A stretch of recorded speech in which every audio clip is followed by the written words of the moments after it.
everybody. So, we are gathered here today, like the lovely, wonderful people we are, queer and fabulous. I am joined by my co host, James. We are on season 5 of Plain Rainbows. I'm sorry, season 2, episode 5. Sorry. Um, and we have a wonderful guest called Jacqui. Jacqui, I believe, is an ex Mennonite. That's right. That's right. So, why don't you go ahead and tell us a little bit about yourself, Jacqui?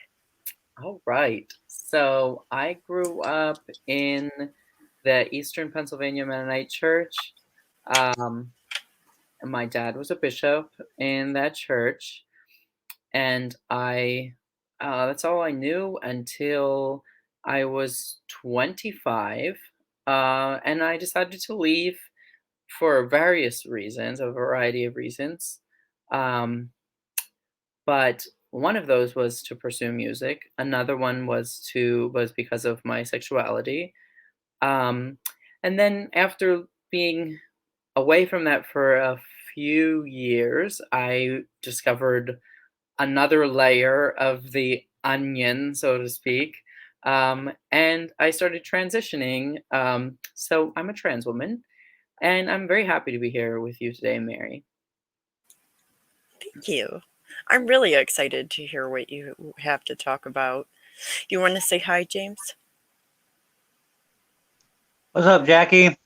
Hey, You're in, you said you're in Philadelphia, right? that's right. I live in Philadelphia. Yep. Ooh, the city of brotherly love, right? Uh-huh. I mean, it's founded by our people, the Uh, Quakers. I mean, they're adjacent. They're Anabaptist adjacent. I mean, kind of, sort of. Well, isn't They- there a they- bell there or something, like a yeah, famous the bell? Liberty Bell. The Oh boy. Quakers are very different in their thinking, but back in the day, they were one of the plain churches. Oh, So, well. So, anyways, so I have to ask you a question. Like, what type of education did you get being Eastern? so it was private church schools. So they had grades 1 to 10.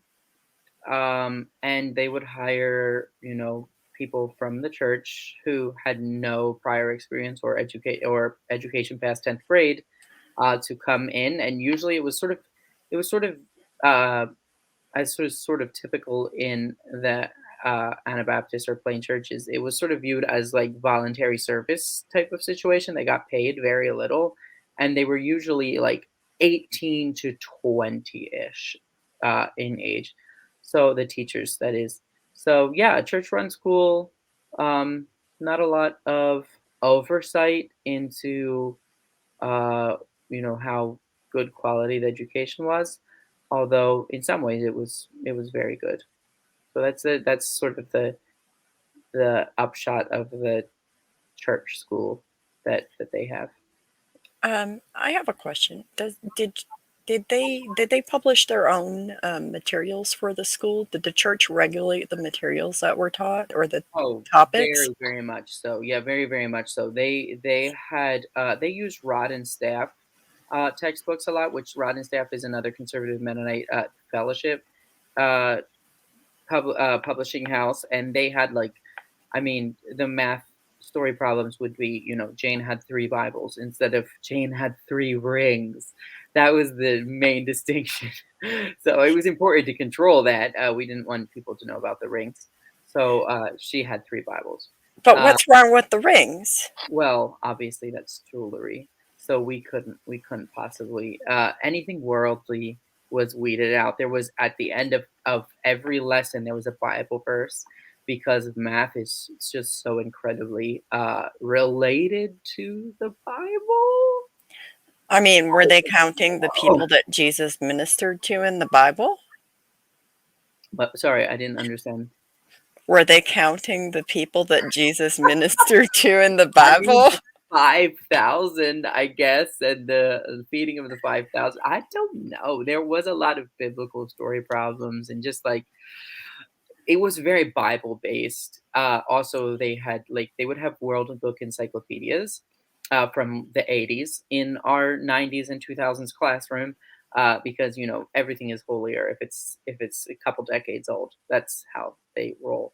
And but they would have a committee that would edit those to extinction, um, so that like you could learn almost nothing that you didn't already know from the encyclopedia. So it was very very highly edited, and obviously any woman, of course, dudes it doesn't really matter too much, but women, they have, as long as they aren't wearing a full cape dress, then they need to be scribbled out.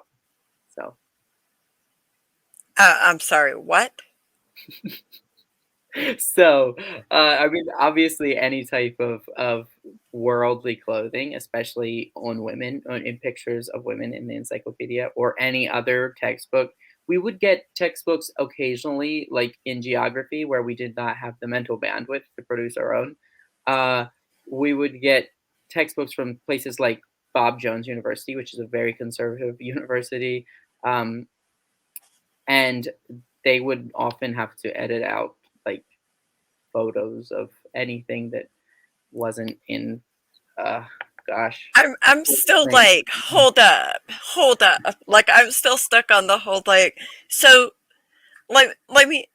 If there was a picture of a woman and she wasn't wearing a cape dress, I mean, to an extent that's true. There was some exception to that, but yeah, the it was very much about anything in any way revealing or worldly could, I don't know, corrupt young minds. I'm not sure. You know how young people think.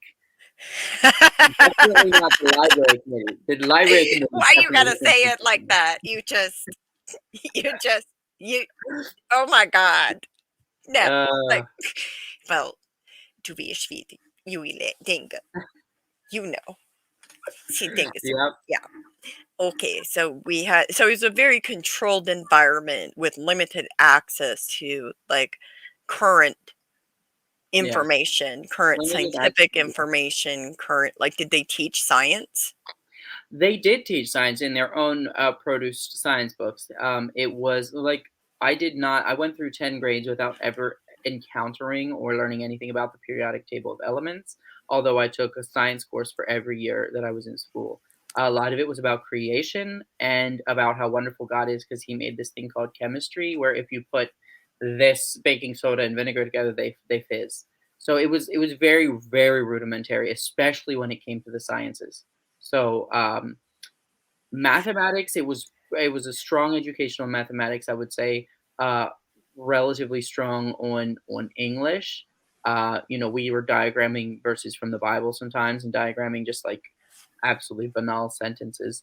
But yeah, it was relatively good on a few of the most upfront things, but when it came to science and history, oh gosh, it was so bad. Still is, in fact. My daughter was saying something to me the other week about how incredibly violent the Indians, as she uh, phrased it, from her history book, were. They were just so violent and killed so many people, and I asked her, "So where are they now? And if you don't know, why do you think they aren't here?"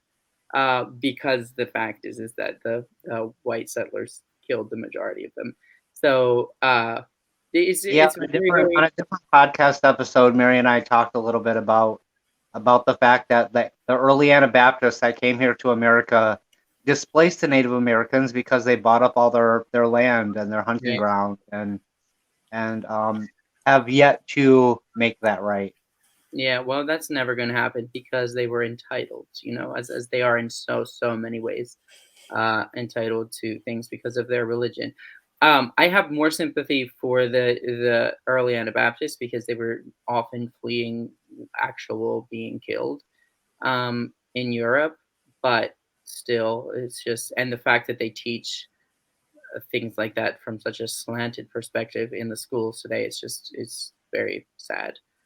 But yeah, America is God's country, and that's sort of the curriculum when it comes to history, sciences. etc. So, yeah. Oh, I just have to ask this question, James. I don't know if Okay. either of you knows the answer, and I don't even know if I know the answer, but were all the founding fathers Christians? No, they weren't. In fact, by and I large, don't think so. no, They no, were no. what? They were not. By and large, they were not Christians. They were deists who believed that like there was a creative mind, but it sort of like created it and disassociated from it. So from creation. So they believed in God, but in sort of like a force. That is George Washington, Ben Franklin. The majority of them were not Christian. They were too. They would have considered themselves too intellectual to be Christian. That's right. So can somebody help me understand? Never mind. I can't understand that. The That's whole thing. I can't go there. I was gonna say, like, could somebody help me understand, like, how do you get from that to America is a Christian nation? Well, Because I those people think have no idea what they're talking about. that Like, there's they that. literally have no grasp on history. Yeah. There's that, and then there's also the fact that our ancestors specifically came here to escape persecution. And the fact that they found religious freedom here is sort of biases them toward like this is the chosen country because we're allowed to be here and exercise our right to religious freedom, which is I think a beautiful thing. I have nothing wrong with that. I do, however, take big exception to the fact that these people are now making their own curriculum and um, excluding their children from access to information. That to me seems just unethical in the extreme.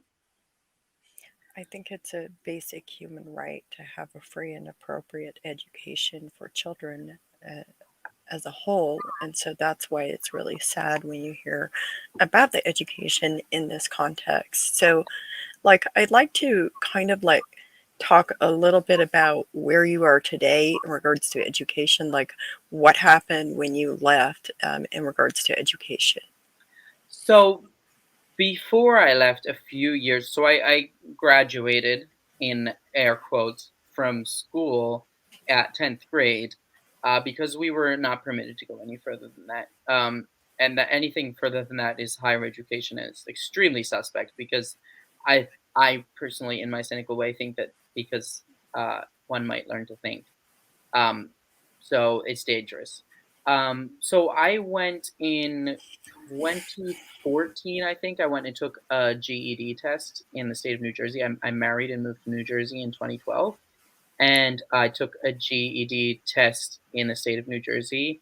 And because I've never stopped reading, I was able to pass that, fortunately. So with that GED in hand, after I left, I went to the only school that would consider taking me, which is a community college. And I had a year and a half there in which I completed my associate's degree in sort of an intensive course. It was very exciting to do that. It was actually affordable. Community college is easy to get into. It's a great place to start.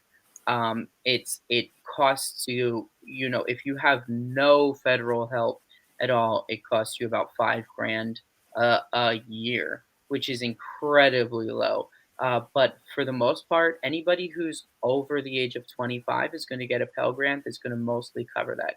So if you're actually looking into education, uh, don't worry too much about the money. If you're looking into community college, you will most likely get federal help that will mostly cover that. Um, so I went to community college, graduated with my associates in arts in music performance, um, and that was last May. And then throughout the rest of the year, I've been studying privately, studying voice privately with a teacher, putting that bill out of my own pocket, as one does. Um, and then I started applying at conservatories, and which are specifically music schools, um, in the fall. And that is an expensive uh, procedure to go through. Application itself is often like $150 to $200 just to apply, just to ask to go there, and then you have to go through an audition process. That's conservatory. Not every school is that expensive. But I was accepted into several schools, several really, really good schools. I'm very excited about that. But now I'm at the very scary part of trying to find financing for the year ahead. So luckily, my school has been very helpful. Again, if you're going through this, if you're looking into school, just know there is just absolutely no reason in the world not to write your school's financial aid and specifically tell them your situation. Tell them where you come from, why you are in a position that you don't have access to much money, and most schools will work very, very much in your behalf, and they will help you get grants, and they will help. But if you're taught, like most of us are, to be retiring and to be, not to take things with both hands, uh, it's a little scary to do that. But most schools are there to help. So yeah, it's been I've luckily got made some progress in that, and I'm looking at attending Westminster Choir College in the fall. That's really exciting, and congratulations on your associate's degree. That's actually really fantastic. Yeah, that was so wonderful to get it, and probably one of the hardest days of my life, because to have studied music and to have won a degree and graduated with highest honors, and have nobody to tell about that, no family, that was very difficult for me. That was a very, very hard day. Hmm. I think, in my opinion, it's the successful times that are the most difficult, Hmm. because it's then when you realize, and you've got to make a plan. You got to make a plan for how to celebrate by intentionally creating uh, a group of people around you who will help you through times like that. That's essential, I think. Right. So when you graduate from this new college that you're going to, you need to let me know. I will definitely let you know. I Okay. will definitely let you know. Yes. It's going to be a number of years because the community college didn't have a lot of credits that transferred. But I will definitely keep But you. that's okay because I'm not really planning on going anywhere yet. That's Maybe. good. That's good. But still, I'm just letting you know. Reach out. Let me know. Let me know Yeah. because I'm I want I'm to know. yeah. I will definitely do that. I'm a very I it's very hard for me to say this because I've been taught so much about not feeling this way and not saying this. But when I look at where I am now, I'm very proud of myself for having done what I did. I've sung several concerts by myself. I've performed. I've studied. I did what I came to do.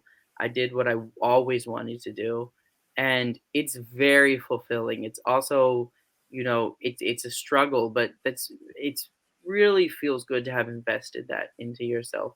It's a very, very rewarding feeling. You know, you're absolutely right that we're not taught to be proud of ourselves or be proud of our successes or even to own our accomplishments. So I'm really grateful to have you here talking about what it feels like to own your work and Yeah, celebrate that. That's pretty that's exciting. right. I believe very much in the power of that. It now, whether I can make that happen in my own life it takes work, but I will always be in the DMs and messages of my friends telling them that they're amazing. So why should I not do that for myself? And I I know that's sort of common wisdom, and for us, coming from It's where we come from, it can It's be a not. little hard. it's not. Yeah, Right. Like No. if we have anybody listening that's, stuck on the Amish farm or in a conservative Mennonite environment or a plain environment, and, you want to pursue a higher education, you need to do that, you know? Um, like I remember I went to public school, for example, and I remember in like fourth grade, right? And we had separate lesson plans for like the Amish and the non-Amish, right? And most of the time it worked side by side fairly well, like, basic math, et cetera, et cetera. But like I remember like the topic of um dinosaurs came up, like anthropology, like, or paleontology, like dinosaur bones, right? And I went home and I was all inspired and excited. I'm like, oh my God, Dad, look, all these dinosaurs. And he's like, oh, that is not true. That is fake. And like he just absolutely threw a fit about me even knowing about the concept of dinosaurs. He found it very upsetting and frightening. He really did. And I mean, he had a third grade education because he had to go to work, to support his family. So, yeah, and for a lot of, especially, I don't know about Mennonite, but for Amish, like if you get kicked out of your home for whatever reason, you have to go to work. So, school definitely takes the back seat. Hmm. So I would say in the church I grew up in, education was prioritized in a way, to an extent. But then, of course, it became a big threat. Uh, at some point, educating people is going to be it's going to be a problem, and they made attempts, although it's almost impossible to regulate. They made attempts to regulate reading material, news, uh, and etc. And it was preached about all the time. It was cast in a very negative light. Now, my dad was a intellectual person, I would say, it is, and he had this enormous library in the house. Like, we had so many books, had to be hundreds of books. um, and I read a lot. I read a lot as a kid. It was very much of an escape for me. um, and that was, I'm very grateful for that, because that taught me a lot about the smallness of the Mennonite world. Just incredibly Yeah, small, yeah. incredibly Reading was my tight in the escape too. sand, Like Mine that, too. that's who taught me about the outside world was like, right? books, right? Because you don't know. Right. So, Well, Nancy Drew taught me a lot. yeah, yeah. Oh, I love Nancy Drew. My dad would not have probably had most of that, although we had the Bobbsey twins or two and a Boxcar Children or two book, but it was mostly like J.R.R. Tolkien, Lord of the Rings, C.S. Lewis stuff. It was like it was fantasy type stuff. A lot of it. You were allowed to read Lord of the Wow. Rings? I'm We surprised were. the book you didn't go up in flames when you grabbed the book. See, That that's book the is funny thing. simple. Right, and it's so they would have definitely said that about Harry Potter, but but there are lines. But my dad sort of saw that as an allegorical thing, and so he had the book. Now, I do remember speaking at some point as a teen to other kids from church, about just sort of mentioning it and getting in big trouble because my dad got in trouble, because I had sort of let this cat out of the bag, and he was like, "How can you not know that we don't mention this?" And I was like, "Well, I mean, it's on the shelf. What do you think? I didn't know." But yeah, so there was, he departed, and he departed from the recommendation, I would say. But it's very hard to regulate what people have on their bookshelves. It People try, but it's very hard. And anyway, so I was able to read a lot, and I when I first started, this is strange, but when I first, as a kid, I think I was like quite young. I was probably 8 to 10 maybe. I would go and I would get. I hope my mom doesn't hear this. I would get some of her sheets, some of her floral sheets out of the bed sheets out of the linen cupboard, and I would like dress up in these things. And I mean, with no cultural reference for this, nothing around me that taught me to do that. Nothing, nothing. So I would do this, and in my mind, it was, well, I don't know what it was. I do know that at some point as a teen, when I continued to do that, um, that it sort of started relating to sort of the Greek mythology and stuff that I was reading, and sort of this like fantasy type thing. Now that very much left me. Now I love fantasy literature, but I don't cherish any illusions about my life. I am not an elf. I have never been an elf. I am, if anything, a pumpkin. So I enjoy remembering that though, and I'm sure my mom would be mortified to know that her floral bed sheets were somehow, contained Defiled, my, yes, yes. They yeah, were to my defiled. gender. Like, oh I god. can remember. I can I mean, remember trying on. I can remember trying on my Amish mother's dress. Oh, I did the same. Yeah, yeah. Like I mean, like I didn't know. Like it was like this thing that you want to do. You want to experiment. You want to be creative, and you want to Right. step outside of all the things that make you you, and do this new thing. And Yeah, and yeah, and once you put on the dress, you just sort of stand there like, oh, okay, like, it doesn't eh, feel that eh. great. Yeah, yeah. This It was color is so wrong for me. or was it the that is the cape? The gayest cape thing. is just too much, okay? Right. That is the gayest thing ever. This color is wrong for me. Oh, I love it. Oh, yeah, yeah. So Well, I we are so queer anyways, oh we're yeah. so gay Well, anyways, it's it's never okay. been it's never been not a part of me. I look back at a lot of the, like, horrible things that happened in my home, and the way that I was very much singled out uh from all my siblings, and I realize now, looking back, that a large part of that was because they saw that in me. And Right, you know, I right. I Yeah. at the time, I did not realize that at all. I just thought, they don't like me. I'm not a good person. All this stuff. And now I look back and, all the things about stop sitting like a girl, stop talking like a girl, don't laugh like a girl. And I I didn't realize, like, the How extent could that you? they just were disgusted by that, and also the extent that that was just me. And being an adult is realizing, I'm very much not one of those folks who, feels that they were born in the wrong body. I feel like I was born in the right body. I was born in my body, and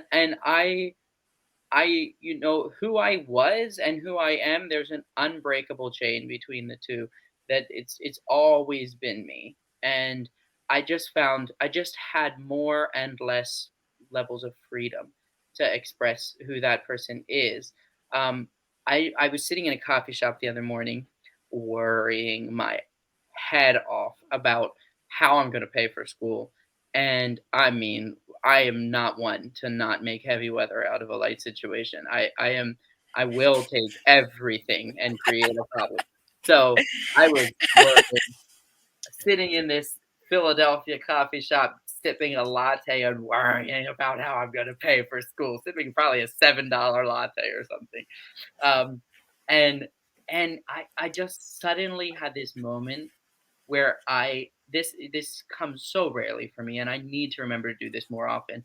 But I just had this moment where I felt like I could sort of see what, you know, 15, 16, 10-year-old me would think about where I am now. And the incredible, like, I cried because I felt just incredibly lucky to be, in the city. First of all, that's always been a dream, although I love the country. I also love the city.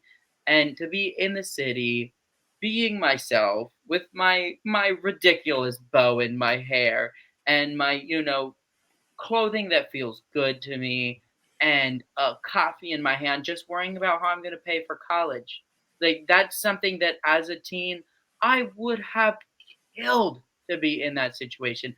I as a when I was 18, I made a very big mistake, and I was intending to leave home and try to go to school. I wanted so badly to go to college, and I left a note for my dad that was like a 2 weeks notice for work because he was my employer. And because I thought I was legally required, I thought he could force me to come back if I didn't. The lack of information is just appalling. And because of leaving that note to tell him that I would be leaving his employment, uh, because of that, he was able to literally coerce me into not leaving. If I had only known that I didn't have to do that, but I didn't know, and I had no way of knowing. So that was, at that point in my life, it was worth leaving everything with no money. I didn't get paid. I had nothing, and I thought at that point, I also thought that college was free and that I was going to be able to do this. Uh, no sense of what the world worked like. In a lot of ways, I was spared, but also it's just been a dream all of my life, and yeah. You're So doing it. yeah, I'm living that dream now. And it's like being 30 and living that dream feels in some ways like, eh, but wah wah wah. But it's not. It's not really. I It's have to not. keep reminding myself. It's really, And I left that not even 4 years ago, and 4 years is not a long time. You think it is because it feels like a long life, but it is not a long time. Well, I mean, I left 18 years ago, and some things feels like it was yesterday. Yeah. So there's that, for what Right. it's worth. And Um, some things don't change. The lived experience, the lived issues, the ripples of the upbringing just stay there. They're going to be there for life. But I would rather live. I think I came to the conclusion before I left, which was very complicated for me because I have a daughter there, and I came to the conclusion that I would be a better parent for her living honestly than I would be living in a way that she's used to seeing. And when I, thought about what my parents and other parents around me were offering to their kids, I I decided that I would be a better parent if I was honest with myself and with her. So and it's worked out. It really has in a lot of ways. Really Good has. for you. I'm so happy to hear that. That's pretty Yeah, amazing. Thank you. On that we note, remain inspired by all of the LGBTQ Amish and Mennonite and Anabaptists that literally are changing the game.